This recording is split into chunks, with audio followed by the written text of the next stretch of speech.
He says, every herb-bearing seed and tree-bearing fruit, it shall be food for you. Every herb-bearing seed and tree-bearing fruit, it shall be food for you.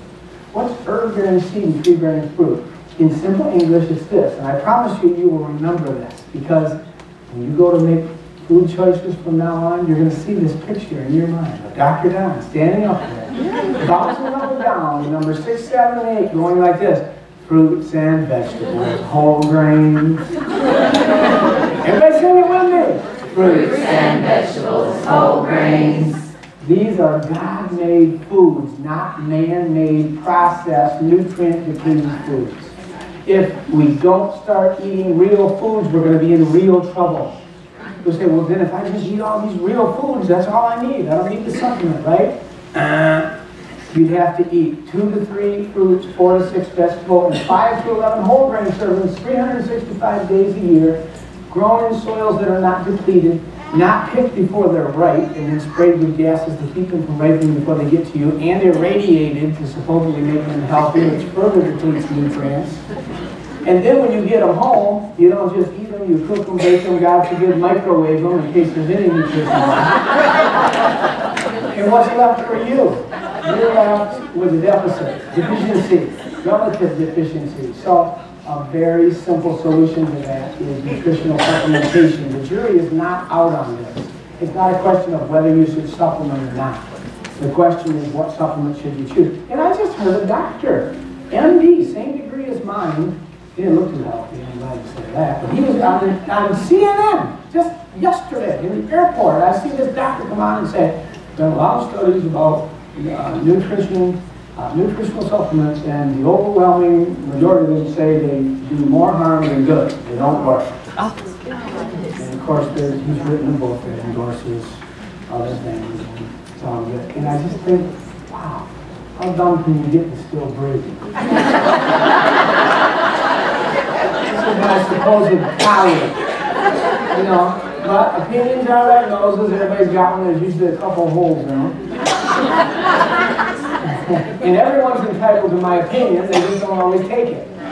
But I think they should. I try not to have an opinion, I try to go to the truth, and that's how I develop it. So it's a simple way that I'm sharing with you that what really works. So what are the best foods for you? Fruits and vegetables, whole grains. Sing it again with me, choir. Fruits and vegetables, whole grains. These are God-made foods. Fruits. Great cleansers, detoxifiers, particularly. And I'll just sing my little verse for each of these areas. The apples, oranges, bananas, bright colors you can see. These are clues to nutrition. Your body will agree. In general, the depth and the color of the fruit is a gross indicator of how much nutrition is there. The deeper the color, the higher. And in vegetables, vegetables are great immune balancers. There's overlap. Fruits and vegetables both do immune balancing and detoxifying, but fruits are really the cleansers, vegetables are the immune balancers, and here's the verse for vegetables. Broccoli, cabbage, and carrots will go to work for you. They fight cancer and aging and make you feel good too. I like to remember the mnemonic BB and CC because I like the wines too. But broccoli, Brussels sprouts, cabbage, and cauliflower, and the carrots also. BB and CC, great at cancer fighting. Most of those are cruciferous vegetables, powerhouse for your immune system. But once again, are you eating enough of those? So you need the supplement. What supplement should you choose? We can use any supplements we want. We can choose any formulator or manufacturer in the world. And I've worked with some of the top ones, and I've picked the products that really work and have what we think is the best of the best. I'll never say our products are the best because we're constantly improving them. We're finding other products that have maybe done better in a certain area, and then we take that technology and apply it to ours and improve it, right? So I won't argue with you about that. You may have a better fill-in-the-blank kind of product, but we want to know about it. We'll take a look at it. We want to give you value. We want to give you the most nutrition per dollar. How many like value? That's our goal. So, fruits and vegetables, whole grains. What about whole grains? You'll like this verse. Don't you eat that white bread, the good nutrition's gone. Whole wheat, rye, and good brown bread will make you big and strong. The whiter the bread, the sooner you're dead. Remember the Nike people, just don't do it. I know it's good. I love white bread with butter. It's awesome. Isn't it awesome? But think about the consequences, right? It's just sugar and air, really. You take a whole loaf of that and just smash it right down.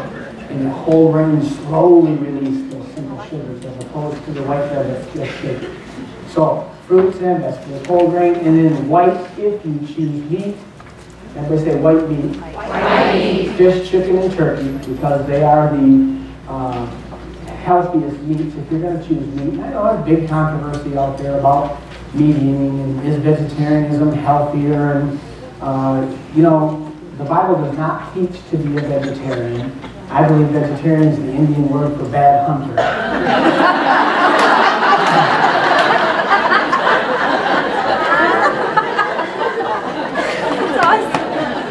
My sister's a vegetarian. She's a lot healthier. It's like she's become a vegetarian than before. Susan and I were kind of vegetarian wannabes. We don't eat meat every day. Several days we'll go sometimes without eating meat. Now, it wasn't always like that. I remember the first plant-based meal, vegetarian meal we ate together. After we got married, we ate, and then we looked at each other and said, where's the meal? Because that's the mentality. So you got to change your habits. You get to. So white if you choose meat, fish, chicken, turkey. By far the healthiest choice there is fish. Very powerful health food. Beautiful nutritional profile, almost all protein, no carbs, only good fats. Fish are great food. There's some healthier choices you can make. Fish with fins and scales moving through the water, not the bottom dwellers, seafood, the crab and the lobster and all those things, the shrimp. I'm not saying you can never eat that, you can eat anything you want, but a steady diet, if you're going to eat meat, I think it's healthier to eat the white meat, fish. And finally, drink what you're mostly made of, which is what? Water. Drink what you're mostly made of, what makes your health complete. How much water? Fresh, purified water, not tap water, loaded with chlorine, which causes free radical damage and ages you. At least get one of those filters that you keep in your refrigerator when you pour water in, a gravity drain filter, or reverse osmosis, carbon filter. There's lots of different filters. It doesn't matter which one you use, but just use filtered water. And take your body weight in pounds, divide by 2. So if you weigh 150 pounds, divided by 2, 75. That's your goal for the number of ounces of water you drink a day. 75 ounces. That's a lot of water, isn't it? And for me, I don't get half of my body's weight in water, in ounces of water in, unless I start my day with water. That's the first thing I do. And no substitutions, please, except green tea. I'll give you 4 glasses of green tea for out of those 8 to 12 glasses of water that you're going to be drinking a day. So, drinking what you're mostly made of, water makes your health complete. Are you ready to have the outline for the health care that you are going to deliver? We will sing together. Learn to relax, get to bed on time, and do your exercise. Breathe fresh air when the sun's out there, and eat like this little rhyme. Can you remember that part? All right, let's try it. Learn to relax, get to bed on time, and do your exercise. Right?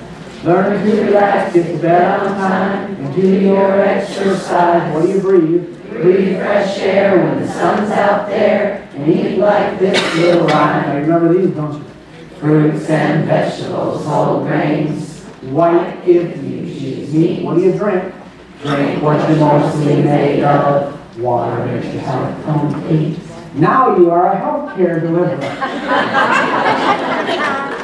That is a very simple approach to your health, but I promise you, if you ignore one or all of those 10 keys that cure, you will never attain the health that you were designed to have, and reverse the sickness and disease that you may already have, and prevent sickness and disease from happening in your body. I mean, I'm 55 years old, and I feel better than I did when I was 30.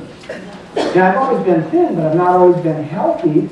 I was not a healthy eater. I never exercised. I ate all the wrong foods.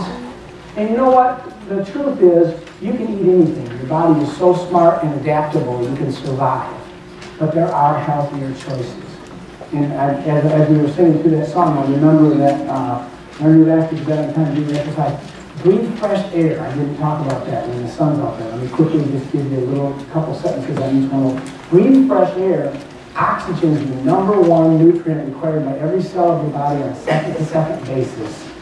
And oxygen, cancer hates oxygen. Infections hate oxygen. Let's fight cancer and infections. Everybody take a deep breath. Let it out. So my advice to you is keep breathing. It's good advice, isn't it? It's the alternative, doesn't it? So breathe fresh air. When the sun's out there, what about sunshine? Aren't you afraid of skin cancer? No, I'm not afraid of cancer. Cancer is nothing to be afraid of. I've got a DVD on cancer, a 3-set DVD actually. That's powerful information on cancer called Cancer is Nothing to Be Afraid of. And I don't say that to minimize some of the devastation that you may have known at the hand of cancer or family members. Yeah, I guess I do say that to minimize that because there's a better way. I say that because 2,000 times a day, an average healthy person has a cancerous change in their body. It's just a rebellious cell. It's a cell that has lost its ability to quit dividing. It divides uncontrollably and then goes and tries to set up in another area and displace the function of those cells, whether it be the brain or the liver or the bone, different areas, and that's what causes the problems with cancer.